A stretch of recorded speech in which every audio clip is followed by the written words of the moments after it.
de mise en œuvre de la zone de libre-échange continentale africaine, ZLECAf, dont la phase opérationnelle a démarré à l'issue de la conférence des chefs d'État et de gouvernement tenue à Niamey le 7 juillet passé. Excellences, Messieurs les chefs d'État et de gouvernement, Mesdames et Messieurs, au titre de l'approfondissement du processus d'intégration financière, la BCEAO a, au cours de l'année, renforcé ses actions en faveur de la diversification des produits et des mécanismes de financement des économies de l'Union. Elle a procédé au lancement du dispositif de soutien au financement des PME-PMI en relation avec les ministères de tutelle dans l'ensemble des pays de l'Union. 79 structures d'appui et d'encadrement aux petites et moyennes entreprises ont ainsi été sélectionnées pour accompagner en amont ces entreprises à satisfaire les conditions d'éligibilité, mais également à suivre ces entreprises dans la mise en œuvre de leurs investissements après l'obtention du financement. La Banque centrale a également œuvré pour la consolidation de la stabilité financière dans l'Union. À ce titre, elle a créé un comité interne de politique macro-prudentielle chargé de la définition et de la mise en œuvre de cette politique à travers la détection, l'évaluation, la gestion et la maîtrise des risques systémiques. Excellences, Messieurs les chefs d'État et de gouvernement, Mesdames et Messieurs, au titre des activités de financement, les concours de la BOAD en faveur des États membres s'est élevé à 426 milliards, dont 74% au profit du secteur public.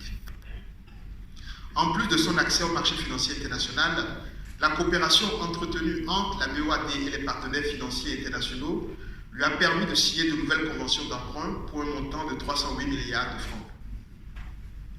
La BOAD a par ailleurs poursuivi ses activités orientées vers la promotion de la finance climat. Ainsi, l'approbation définitive du fonds d'adaptation du projet régional de promotion a permis de lancer le projet régional de promotion d'une agriculture climato-intelligente dans 5 pays de l'Union, à savoir le Bénin, le Burkina Faso, le Ghana, le Niger et le Togo, pour un montant de 14 millions de dollars. La banque a également mobilisé des ressources auprès du Fonds vert pour le climat afin de financer des études de projet. Excellences, Messieurs les chefs d'État et de gouvernement, Mesdames et Messieurs, pour accroître l'attractivité du marché financier régional, le Conseil des ministres de l'UEMOA, dans le cadre de l'opérationnalisation du 3e compartiment de la BRVM dédié aux PME, a ramené à 10 millions de francs le capital social minimum requis pour les entreprises souhaitant faire appel public à l'épargne. Il faut rappeler que selon les normes de l'OHADA, c'était le seuil de 100 millions de francs CFA qui était retenu pour pouvoir permettre aux entreprises d'avoir accès donc au financement sur les marchés financiers.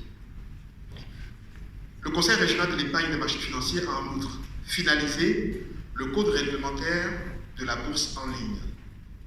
Cette évolution majeure, entrée en vigueur au 1er janvier 2019, vise à démocratiser l'accès aux marchés financiers et renforcer l'inclusion financière dans un contexte marqué par le développement rapide des fintech. Excellences, Messieurs les chefs d'État et de gouvernement, Mesdames et Messieurs, pour relever les importants auxquels font face nos économies, les États membres de l'Union devront poursuivre le renforcement du marché commun et le développement des infrastructures indispensables pour l'industrialisation de nos pays. À cet égard, le maintien d'un climat apaisé et une meilleure coordination des efforts pour lutter contre la radicalisation, le terrorisme, les conflits armés sont déterminants pour la promotion et le développement de nos pays. Excellences, Messieurs les chefs d'État et de gouvernement, Mesdames et Messieurs, nous restons convaincus que notre Union, sous vos orientations avisées, accélérera son processus d'intégration et de transformation structurelle des économies. Je vous remercie pour votre haute attention. Merci beaucoup.